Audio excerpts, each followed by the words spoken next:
কৃপালু গুৰু শ্ৰীমন্ত শংকৰদেৱে উপদেশ দিলে যে কৃষ্ণৰ চৰণে সত্তৰে লৈও শৰণ। এতিয়া আপোনাক মোক শৰণ ল'বলৈ দিলে।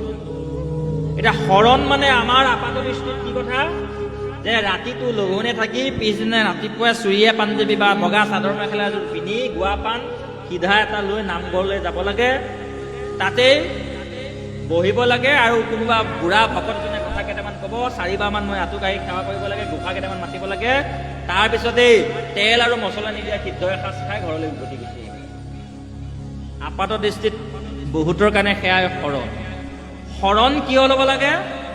শৰণ কিয় ল'ব লাগে উত্তৰটো দিয়াৰ যদি পোনপটীয়াকৈ দিওঁ, যে কাহিনীটো অকণমান দীঘলীয়া কৰি ক'লে শৰণ কিয় লাগে বুলি যদি কওঁ, যে শৰণ কেতিয়া ল'ব লাগে? ভাৰতীয় বেদান্ত দৰ্শনে আপোনাক মোক দীক্ষা লোৱাৰ এটা বয়স নিৰ্ধাৰণ কৰিছে। বয়সটো কোনটো? যেতিয়া আপোনাৰ মোৰ কৈশোৰত্ব প্ৰাপ্তি হ'ব, অৰ্থাৎ বাল্যকালৰ পৰা এগৰাকী ছোৱালী এজন ল'ৰাই যেতিয়া কৈশোৰ কালত ভৰি দিব, আৰু এটা সকলোৰে কাৰণে সাৰ্বজনীন কৰি এটা বয়স, সেইটো 12 বছৰ বুলি কৈ থৈছে, যে যেতিয়া আমি কৈশোৰ কালত ভৰি দিম সেইকণ সময়ত আপুনি মই শৰণ ল'ব লাগে। কিয় কৈশোৰ কালত আপুনি মই শৰণ ল'ব লাগে? শৰণ মানেনো কি? যিহেতু শৰণৰ কথাৰে উপদেশ চন্দ্ৰ সামৰিছে, গতিকে আমিও শৰণৰ কথাৰেই আমাৰ আলোচনাৰ ইতিৰেখাডাল টানিবলৈ বিচাৰিছোঁ। 12 বছৰ বয়সৰ পিছত, অৰ্থাৎ কৈশোৰ কালত এটি সন্তানৰ ভৱিষ্যতৰ দিশ নিৰ্ণয় হয়। আমাৰ ভৱিষ্যতৰ জীৱনটোৰ গতিপথ আমাৰ কৈশোৰ কালত নিৰ্ধাৰণ হয়।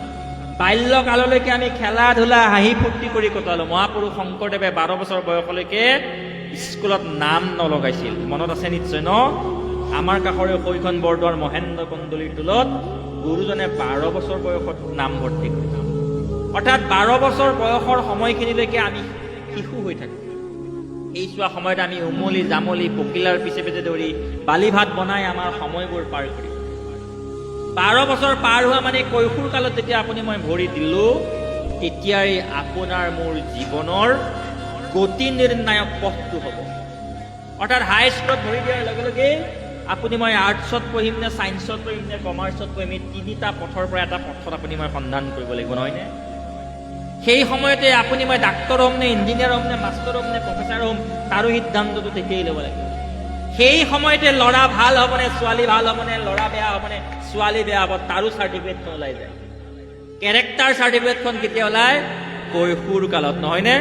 বাল্যকালত চবেই ভাল, কাৰো মনত বেয়া ভাৱ নাই। বাল্যকালত কোনো মদ খাবলৈ নাযায়, কোনো ড্ৰাগছ খাবলৈ নাযায়, কোনো চুৰি কৰিবলৈ নাযায়। যত যি পয়মাল